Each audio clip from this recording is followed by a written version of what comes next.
bien. Tout d'abord, je tenais à vous remercier. Bonjour, je me présente, je m'appelle Marcus. Et le 11 avril, comment dire, nous sortions d'une réunion patriotique. Quand nous avons reçu des coups de fil, nous disons que le président a été kidnappé. J'ai bien dit kidnappé dans sa résidence. Je ne voulais pas y croire. J'ai appelé tout le monde, des gens de l'ambassade, des gens au pays. Je ne pouvais pas y croire. On m'a rassuré que le président était en lieu sûr, depuis le pays, parce qu'eux, ils ont les mêmes informations que nous ici, BFM, iTélé. Alors que la Côte d'Ivoire est un pays indépendant, hein, mais malheureusement, ils ont les mêmes informations. Donc pour eux, le président était sain et sauf. Et sur les coups de 19h, je reçois un coup de fil qui me confirme que c'est fini, c'est gâté, le président a été kidnappé. Ni une ni deux, on reçoit des messages pour aller aux Champs-Élysées. Donc on réfléchit si on doit y aller ou si on n'y va pas. Et nous y sommes allés. Nous sommes partis sur les Champs-Élysées. Et ce qui s'est passé là-bas, forcément, je pense que beaucoup de gens qui s'intéressent à la situation en ont entendu parler. Des Ivoiriens, des Africains. Et même les amis des Africains, parce qu'on a besoin de ce soutien. Et ce qui s'est passé là-bas, ça restera à jamais gravé dans ma mémoire. On a livré, malheureusement, j'arrivais sur les Champs-Élysées, en haut au niveau de l'Arc de Triomphe, quand là je vois beaucoup de CRS, je ne comprends pas, et là qui commencent à encercler les Ivoiriens qui sont en train de pleurer, nos mamans qui pleurent par terre, qui se roulent, et les CRS qui nous agressent, qui nous gazent, qui nous tapent. Et ça, sans sommation. Forcément, nous sommes la jeunesse, nous ne pouvons pas accepter ça. Donc, malheureusement, on a fait ce qu'on devait faire ce jour-là, parce qu'on ne pouvait pas laisser des étrangers, pardon, je sais, je suis en France, mais on ne pouvait pas laisser des policiers agresser nos mamans, nos parents sous nos yeux. Donc, nous nous sommes défendus. Et ce qui s'est passé pour ma part ce jour-là, c'est que j'ai fait partie de ceux qui se sont fait prendre. Et malheureusement, il nous est arrivé quelque chose qui n'arrive pas souvent dans ce genre de conditions. Pour un outrage, parce que c'est de ça qu'on m'a accusé, un outrage à agent. Pour un outrage, je me suis retrouvé 4 jours, j'ai bien dit 4 jours au commissariat, garde à vue. Même les dealers de drogue, ils n'en font pas autant. Malheureusement, ce jour-là, j'aurais préféré être en prison que de passer tout ce temps-là. Parce que voilà, la garde à vue, tu es dans ta cellule. En prison, tu as encore des heures pour sortir ceci, cela. Mais là, pour cette histoire de Côte d'Ivoire, 4 jours. Et cela restera à jamais gravé dans ma mémoire.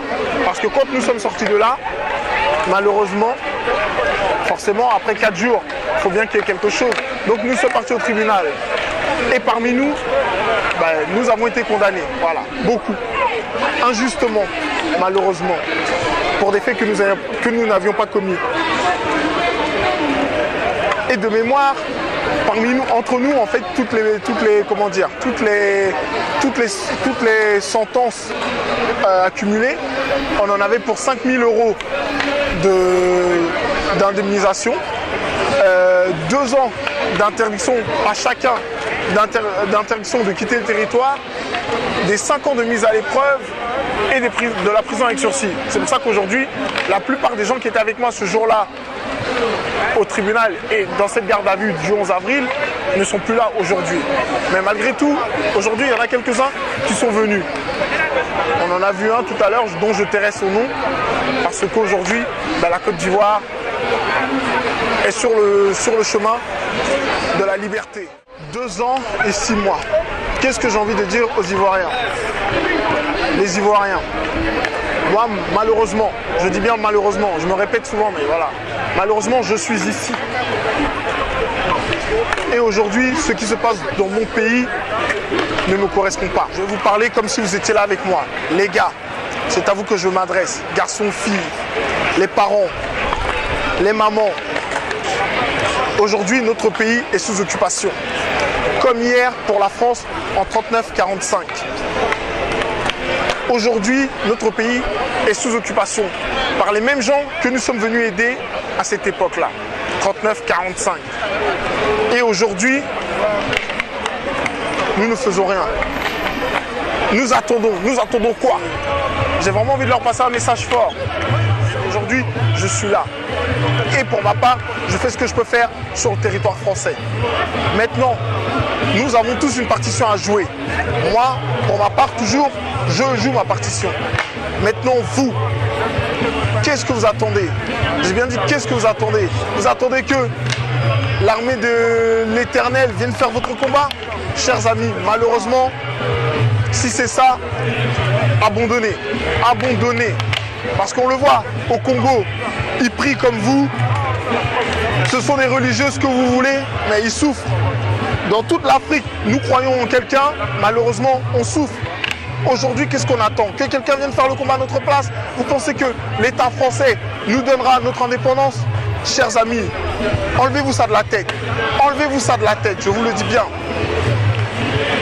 Parce que si c'est cela que vous attendez, malheureusement, vous ne serez jamais indépendant. J'ai bien dit, malheureusement, vous ne serez jamais indépendant.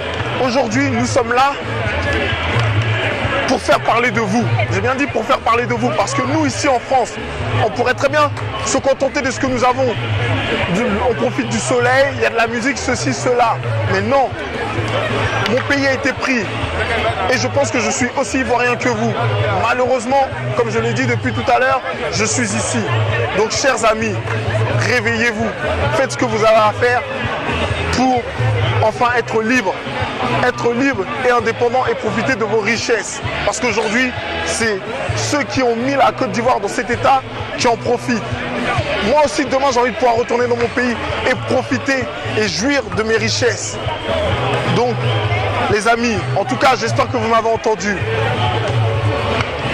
Faites ce que vous avez à faire.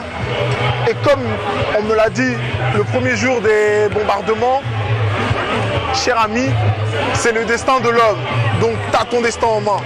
Voilà, moi, j'ai pris mon destin en main. Je fais ce que je peux faire pour faire parler de vous. Je fais aussi ce que je peux faire pour faire parler de moi, parce que dès l'instant où on parle de la Côte d'Ivoire, c'est qu'on parle aussi de moi. Donc, c'est le message que je tenais à vous laisser.